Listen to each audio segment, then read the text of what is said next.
일단은 어쨌든 조만간에 일기 쓰고 낭독하고 노래하는 여기는 이내 책방입니다. 네, 안녕하세요. 이내 책방 라디오. 일단 어쨌든 조만간에 저는 이내입니다. 오늘은 5월 25일이었죠? 제가 24일을 또 빼먹었으니까 25일 월요일이었고요. 오늘 날씨가 진짜 좀 신기했어요. 어제 밤부터 그랬던 것 같은데 공기의 색깔이 낯설었다고 해야 되나? 습하기도 하고요. 그래서 좀 특이한 날씨였어요. 뭐 어제 친구는 공포영화 속 도시 같다고 그런 얘기도 했었는데 오늘도 밤에 저 멀리 바닷가를 보니까 회색인데 보랏빛이 좀 섞여있는 그런 공기더라고요. 오늘의 제목은 별자리가 되자입니다.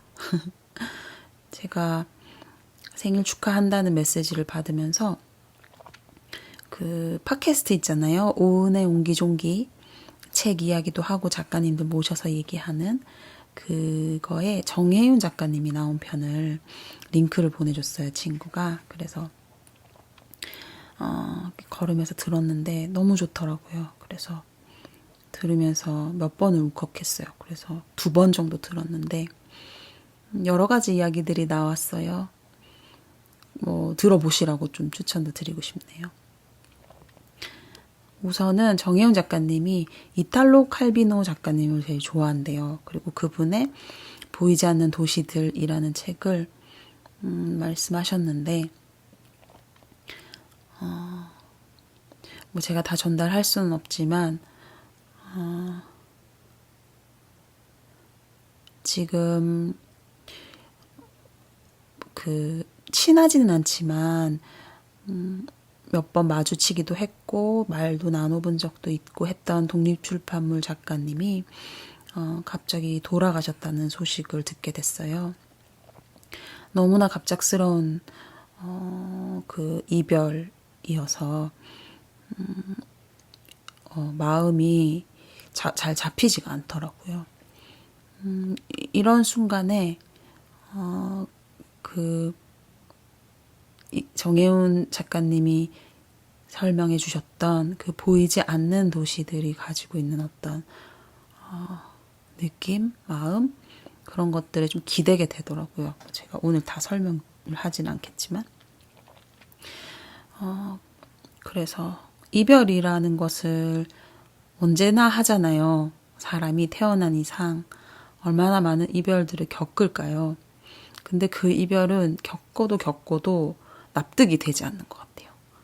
마치 태어난 것이 납득이 되지 않는 것처럼 헤어지는 것도 타당한 이유와 납득을 가진 이별도 없을 것 같아요. 그 정혜윤 작가님이 칠레의 어떤 사막에서 이름은 잘 기억이 안 나는데 별을 남반구 북반구 별이 한꺼번에 보이는 엄청난 그 별을 관찰한 그 순간을 잊을 수가 없다고 하는데 그 별들을 이어서 우리가 별자리를 만드는 것처럼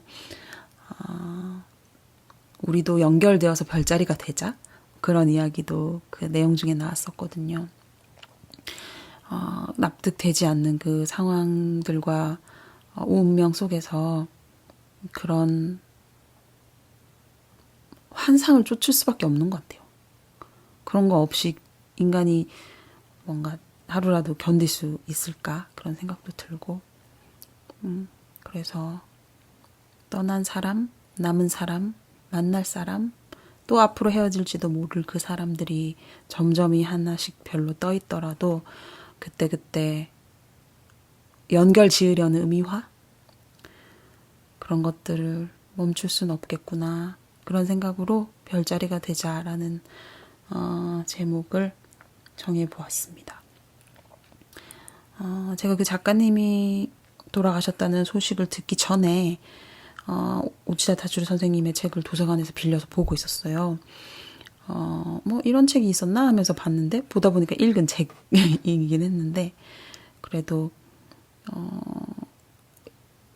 뭔가 연관이 되는 것 같은 부분을 읽고 있었던 것 같아서 오늘 한번 어쨌든 낭독해서 읽어보았어요. 살아남은 인간의 역할은 조문하는 일이다. 장례를 치르는 일이다. 그 말이 이렇게 뭔가 묘하게 다가오더라고요. 그리고 조만간의 노래는 이제 거의 바닥이 나고 있습니다. 큰일 났어요. 노래를 라디오에서 빼야 될지도 모르겠 그런 생각이 드는데요. 네, 한때는 우리가 라는 노래를 진짜 오랜만에 불러서 몇 번을 틀렸는데 불러봤어요. 오늘 이내 책방 라디오는 이런 구성으로 함께 할게요. 오늘도 반가워요. 그 자리에서 듣고 계셔가지고 나름 우리도 별자리를 만들고 있는 거겠죠? 그 또 하나 갑자기 생각났는데 그 정혜훈 PD님이 라디오 PD님이세요. 그래서 라디오 다큐멘터리를 오랫동안 공을 들여서 모든 걸 다 쏟아서 만드시는데 라디오 다큐의 그 매력이 아무도 안 들을 것 같아도 최선을 다해서 만드는 점이래요. 제가 뭐 엄청 최선을 다해서 이걸 만들고 있지는 않지만 그래도 라디오란 이름을 붙여서 제가 뭔가 어디에 닿을지도 모르는 이야기를 혼자서 이렇게 하고 있다 보니까 그 말도 되게 기억에 남았어요. 앞으로도 계속 뭐 어디에 닿을지 모르는 이야기지만 계속 쌓아봐야지 하는 마음을 또 먹게도 되었답니다. 어쨌든 오늘은 사악한 것을 물리치는 법이라는 제목의 책이고요. 우치다 다츠루 선생님이 쓰신 책입니다. 34페이지부터 읽어볼게요. 친구들은 죽임을 당했고 나는 살아남았다. 내가 이 사실을 차마 견딜 수 없는 이유는 아무리 생각해도 여기에 필연성이 없기 때문이었다. 그 무렵 나는 살해당한 그들 못지않게 성급하고 경솔했고 경계심이 부족했다. 그들이 살해당하고 내가 살해당하지 않은 것은 어쩌다가 그렇게 된데 지나지 않는다. 나는 한 번도 체포당하지 않았고 부상을 입거나 적대의 당파로부터 테러를 당하지도 않았다. 그것은 내가 판단력이 뛰어났기 때문도 신체 능력이 우월했기 때문도 다른 당파의 제군에게 존경을 받았기 때문도 아니다. 정말 어쩌다가 그렇게 되었을 뿐이다. 1970년 6월 총리관저 앞에서 농성을 벌이고 있었을 때 총원 검거라는 호령소리가 들리더니 기동대가 알루미늄 방패로 학생들의 머리를 내리찍기 시작했다. 여기저기에서 비명소리가 났지만 나는 털썩 주저앉아 양쪽의 학생과 팔짱을 끼고 스크럼을 짜고 있었기 때문에 옴짝달싹 할 수 없었다. 그런데 방패가 내 머리를 내리찍으려는 순간 오른쪽에 앉아있던 학생이 스크럼을 풀고 갑자기 일어났다. 그 바람에 내 머리가 찍혔을 방패의 일격이 그 학생의 뒤통수에 가해졌고 그는 혼절해버렸다. 그 학생이 하필이면 그 순간 어째서 그런 행동을 했는지 나는 알지 못한다. 의식을 잃은 그 학생을 부둥켜 안고 구급차에 태우고 나서 나는 저수지 쪽으로 달아났다. 상처를 입은 것이 내가 아니라 그 학생이었던 것은 아기에 찬 우연에 지나지 않는다. 그렇지만 그때 입은 부상 때문에 그가 평생 동안 장애를 입었을지도 모른다고 생각하면 나는 가슴이 먹먹해진다. 거의 무구하다고까지 할 만한 사악한 것이라는 말로 내가 말하고자 하는 바는 기동대의 탄압, 당파의 테러, 린치 같은 것이 아니다. 그게 아니라 그러한 실체적 폭력이 희생자를 선택할 때 거기에는 우리가 이해할 수 있는 기준이 보이지 않는다는 사실이다. 폭력 자체보다 폭력적인 것은 폭력이 어떻게 그 대상을 선택하는지 그 기준을 피해자 당사자가 결국 알 수 없다는 사실이다. 폭력은 분명 우리에게 상처를 입힌다. 하지만 그것은 기껏해야 인간의 신체를 손상하는 것 이상은 될 수 없다. 만약 폭력의 행사에 합리성이 있다면 우리는 그것을 예방하고 회피할 수 있으며 필요하다면 침착하게 견디는 일도 가능하다. 폭력적인 것은 그렇지 않다. 그것은 사악한 것이다. 여기에는 어떤 합리성도 없다. 사악한 것이 어떤 식으로 움직이는지에 대해 우리는 사전에 예측하는 것도 사후에 합리화하는 것도 불가능하다. 그 사실이 우리를 깊고도 강렬한 혼란 속으로 밀어넣는다. 신체적인 외상은 시간이 지나면 낫지만 폭력적인 것, 사악한 것이 우리에게 입힌 상처.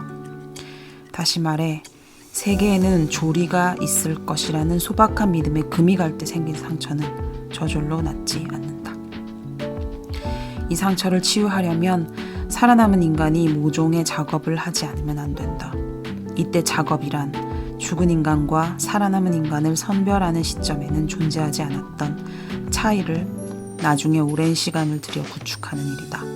바꾸어 말하면 내가 살아남은 데는 무언가 의미가 있을 것이라는 괄호 열고 스스로도 믿지 않는 괄호 닫고 말을 오랜 시간에 걸쳐 자신이 믿도록 만드는 작업이다.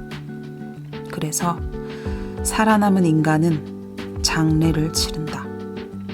왜냐하면 죽은 인간에게는 불가능하고 살아남은 인간에게만 가능한 작업이 있다면 그것은 괄호 열고 원리적으로 말해 가로 닫고 조문하는 일 말고는 없기 때문이다.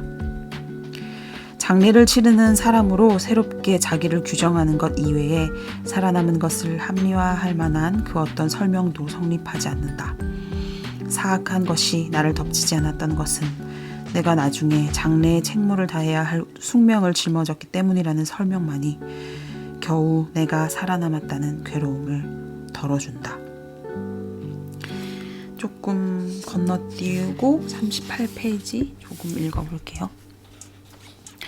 어떤 이유로 그런 것인지 나로서는 잘 알지 못한다. 잘은 모르겠지만 어떤 근거도 없이 사람을 상처내고 훼손시키는 것, 반대편으로 어떤 근거도 없이 사람을 치유하고 위로하는 것이 우뚝 버티고 있지 않으면 세계는 균형을 잃어버릴 것이라는 점만은 알듯하다.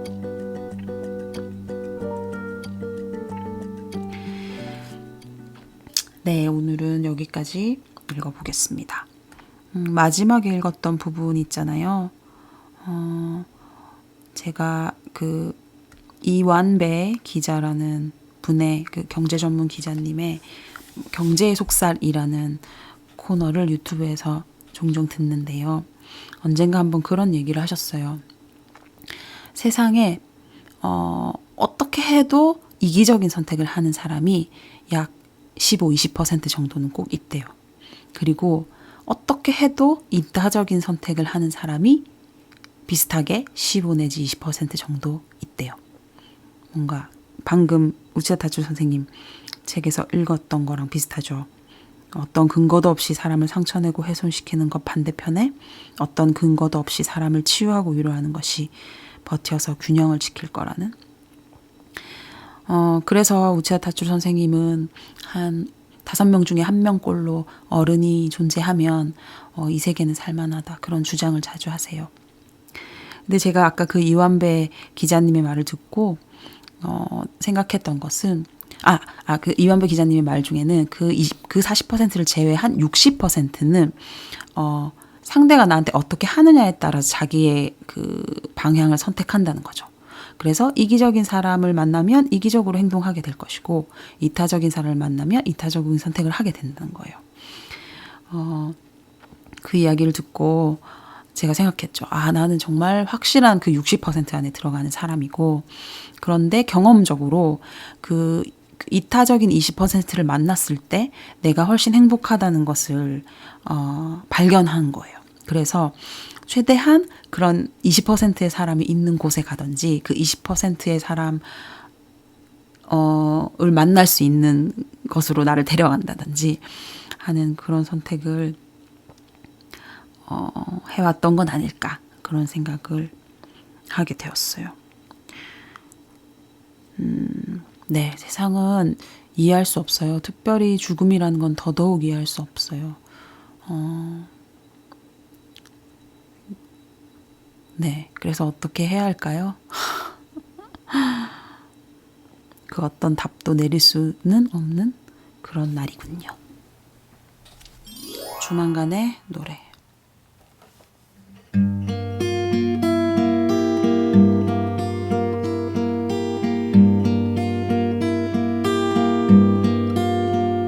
너는 내게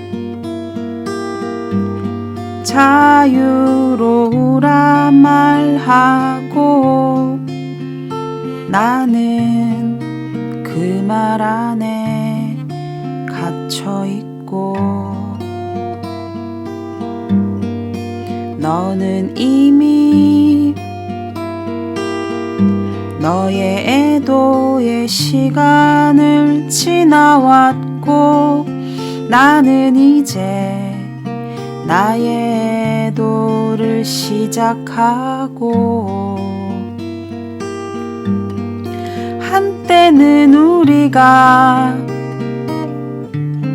발을 맞춰 걸었고 지나온 길 위엔 너와 내가 남았고 한때는 우리가 마주보며 웃었고 이제는 다른 곳을 보며 웃네.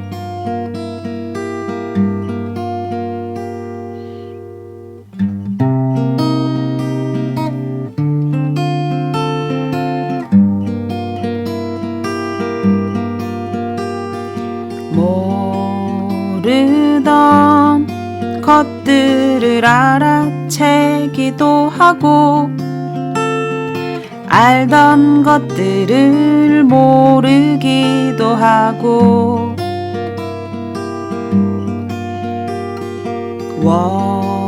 원하던 것들을 원치 않기도 하고 다시 원하기도 하고 한때는 우리가 발을 맞춰 걸었고 지나온 길 위엔 너와 내가 남았고 한때는 우리가 마주보며 웃었고 이제는 다른 곳을 보며 웃네. 한때는 우리가